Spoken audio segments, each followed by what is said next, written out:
నా పుట్టుక కారాగారంలో జరిగింది. నేను ఈ భూమి మీద అడుగు పెట్టకముందే నన్ను చంపాలని చూశారు. నేను పుట్టగానే మా అమ్మగారికి దూరం అయ్యాను.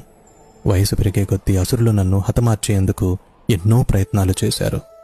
కాస్త పెద్దయ్యాక మా గ్రామం నుండి మకాం మార్చాల్సి వచ్చింది. ప్రజలు నన్ను పిరికివాడిగా పరిగణించారు. నేను ప్రాణంగా ప్రేమించిన అమ్మాయి నాకు దూరం అయింది. ధర్మం కోసం యుద్ధం చేసి ధర్మాన్ని గెలిపించాను. కానీ ఎంతోమంది మరణానికి కారణం నేనని నిందించబడి శపించబడ్డాను. శాపం కారణంగా నా వంశం మొత్తాన్ని కోల్పోయాను. కిందటి జన్మ కర్మ ఫలితంగా కేవలం బొటనవేలుకు బాణం తగిలి నేను మరణించాను. ఇంత జరిగినా నేనెప్పుడు ఫిర్యాదు చేయలేదు. ఎప్పుడూ ఎవరి చెడు కోరుకోలేదు.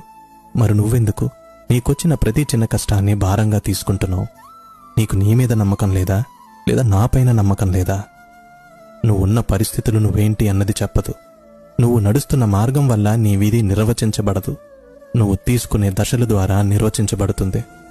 నీకు చెడు జరిగినంత మాత్రాన, లేదా నీకు ఎవరైనా చెడు చేసినంత మాత్రాన కృంగిపోవనక్కర్లేదు. కర్మానుసారం జరగాల్సింది తప్పక జరుగుతుంది.